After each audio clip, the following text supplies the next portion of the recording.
Hey everybody, it's Harry from Slap It Daddy BBQ, the YouTube channel that teaches you how to master barbecue so you can spread barbecue love. I have a viewer request episode today because my viewers asked me, Harry, we really like that Walmart rib episode you did. Can you go out and compare the ribs that you find in another budget conscious store called Aldi and do a rib throwdown of the Walmart rib against the Aldi? So if you like ribs and you like to purchase ribs from budget conscious stores like Walmart and Aldi, this episode will really be interesting to you as I'm going to do two sets of ribs, spare ribs and the baby back ribs from Aldi versus Walmart in my rib throwdown.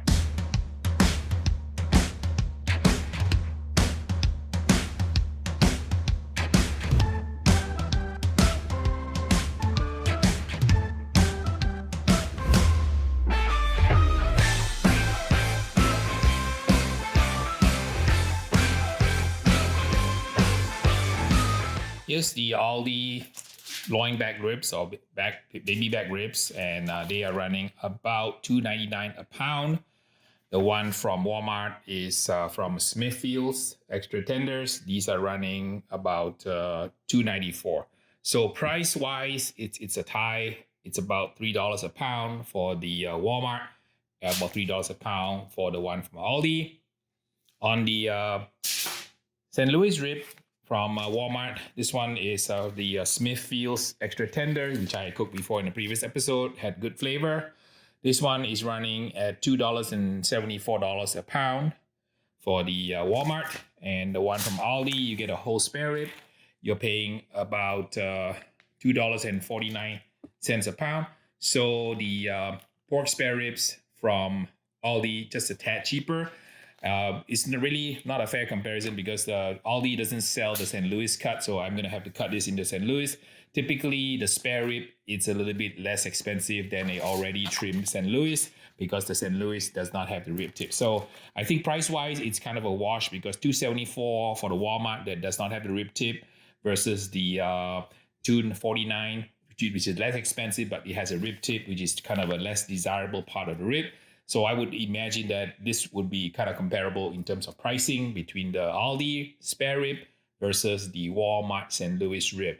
So we're going to take it apart now, show you guys how to trim a spare rib into something that looks like this, which is called a St. Louis cut. I get a lot of questions from people who ask me, Harry, what's the difference between a baby back rib and a St. Louis cut or a spare rib? I'll kind of explain to you this way here. So when they cut this part off and the spine is on this side, so this is on the right chest of a hog. This part is the front part of the rib cage. It becomes the spare rib. The back part here is cut off. This becomes the loin back or baby back ribs. And this is the part where kind of the ribeye comes from, which is kind of the meat that's resting on this part here. So I'm sorry to burst your bubble. A baby back rib does not come from a baby pig. It comes from a full-size hog. In terms of size for ribs, I like the big ribs. I cannot lie. I like to buy these ribs around about the 2.75 pound range. And when I buy a spare rib, a whole spare to trim it to St. Louis for competition, I like to buy them about 5.5 to even up to 6 pounds so that you get a nice, thick, meaty rib.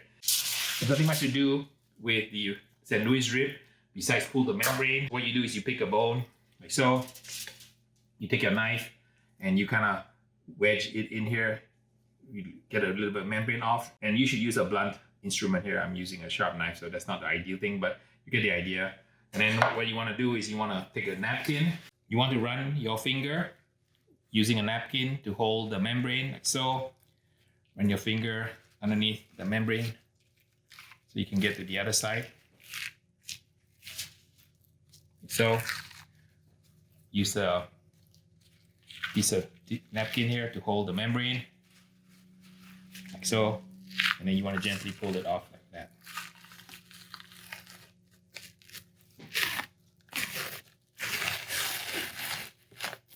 Okay, so that's one. This one is the one from the big one is from Aldi, and the smaller baby back is from Walmart. St. Louis rib from Walmart. I like to trim away the diaphragm.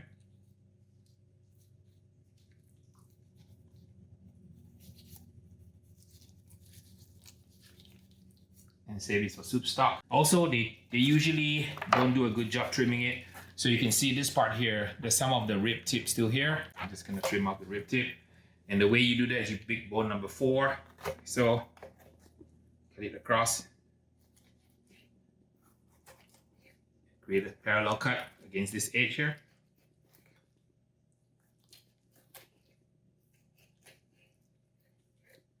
So, and you can cook this or you can save it for soup stock. There are actually two membranes, so just pull the one on top.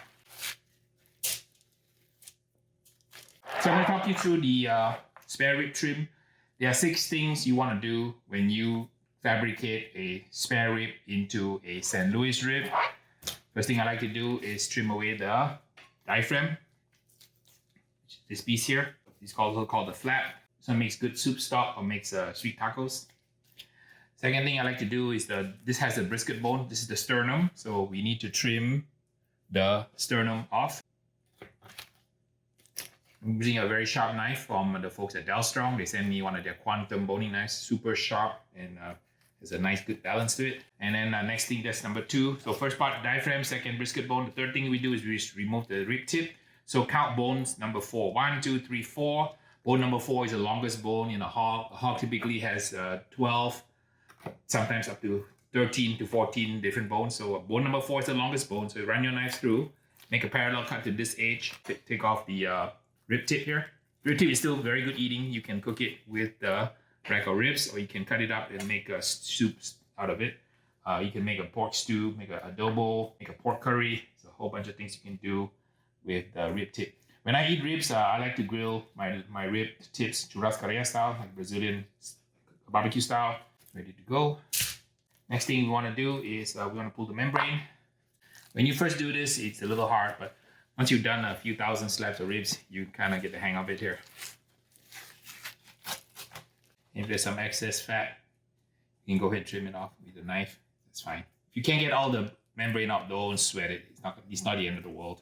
Over here, you see is a big flap of kind of meat here. This piece, I like to trim it off. This is actually called the false lean, also called the insertion point to the pectoralis, right? This piece here, I just call it the alien flap because it looks like the movie Alien, so it shouldn't be here. Let's take it off here. Run your knife underneath. Get underneath the fascia, seal the skin. Trim as little meat as you can. Let's get this piece off here. It's not very good eating, but you can use it as soup stock. Notice when I cook, no part of the animal goes to waste. We use every single part of the animal, whether we make it into stock or we make it into sausages. When I cook brisket. So here's the piece of false lean, insertion point to the pectoralis that's set here. I also like to trim off the bone, the first bone. If the first bone is kind of flimsy, like this one is kind of thin and flimsy, not going to be good eating. So now I'm down to about, if this is a 13 or 14 bone rack, I'm down 1 bone here. This part is quite thick. This part is quite thin. So I like to trim off the bones at the back so that when I cook this part perfectly, this part is not underdone. Because if you cook it together, it's much harder. So I like to trim it off. So you start with your basic St. Louis rib. We remove the first thing I took away, the diaphragm. The diaphragm is on the back part here. This is the same diaphragm that you have in your body to help you breathe. Then we took off the brisket bone right here, which is connected to the rib tip. Then we severed the rib tip from the spare rib. And then I took off insertion point to the pectoralis, the false lean, which is draped here. And I decided that the first bone was too skinny. I took the first bone out. And then the back bones here, the 3 bones number 11, 12, 13, a little bit too flimsy. So I cut it off so I can cook it separately. And then I have a pile of scrap here. So this is the breakdown of how you take a spare rib into a St. Louis cut. I'm going to use 2 rubs on the ribs here. I'm going to use my chicken rub on the meat side and my all-purpose on the bone side. A lot of teams have won first place using this particular combination. It works really well. It's a good flavor. The all-purpose on the back side. A nice medium coat like so. You get it on, you pat it down. You can also use a little bit of mustard to help the rub stick. Kind of optional also. Show you all the different combinations. You can also use Worcestershire. You can also use a little bit of water, apple juice. About a medium coat. And we like to let the rib sit about about 90 minutes to 2 hours or so. Get a nice flavor to it. My rubs have these large holes. These are 1 centimeter holes. Took me a while to source these kinds of lids because I'm pretty OCD about you being at home, getting a great result from the products that I pushing up. This is also the Jealous Devil Savvy Daddy partnership. I've been trying to get my rub into kind of discount stores and to the big stores, into the distributor chip channel. So the folks at Jealous Devil like my products a lot, so they decided to partner, and then we hopefully will get this into the stores soon. So I know you guys are complaining that you have to buy my rub on Amazon and you pay for shipping. So that was the all-purpose on one side, and I put it over. Chicken rub on the other side. I left the toothpick in here so I can tell the two. Quite easy to get confused with 4 sets of ribs. Shake it, apply it on. Shake it, apply it on. Shake it, apply it on. Some of you have told me that sometimes the chicken rub, when you live in a very humid environment or humid state, it tends to clump up. My recommendation, just use a fork and just break it up. It's fine. It's not going to affect the flavor or the end result.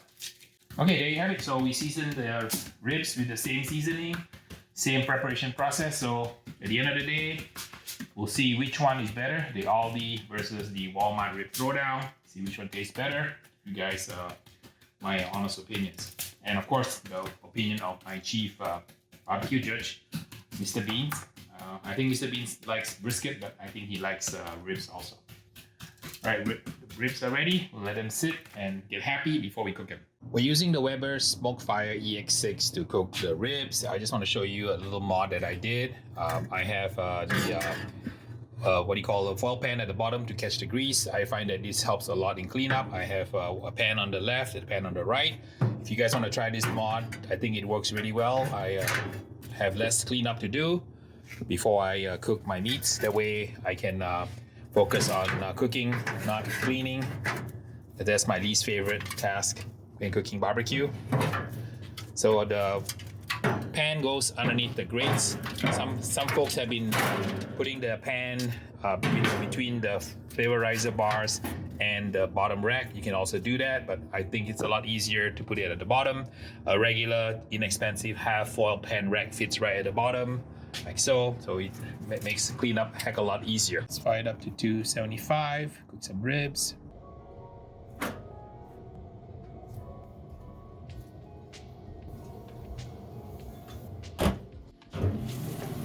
Okay, it's been about an hour and 45 minutes. Absolutely beautiful, resting nicely.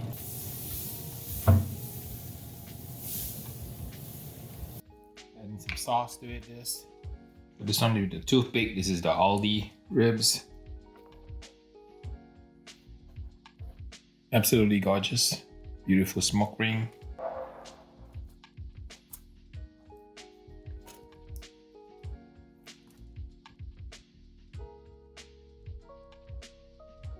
All right, so here's my conclusion between the Aldi and the Walmart.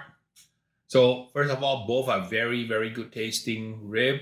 The color is perfect. Bark is about the same. Appearance, I think it's a tie. So tenderness both are very good. So in my taste test, the Walmart tastes better. Between the Aldi baby back rib and the Walmart baby back rib, slight edge to the Walmart, right? So that's the conclusion from the baby back throwdown. Let's now try the St. Louis. Delicious, perfect bite. Liquid on the bone that dries out.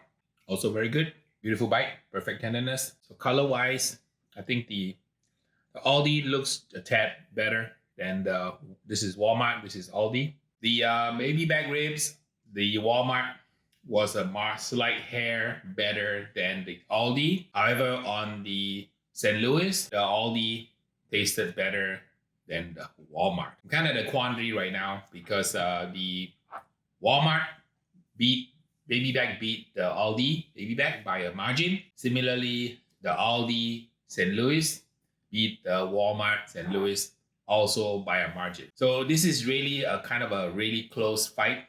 I have to make a decision on which one I'm going to award the winner.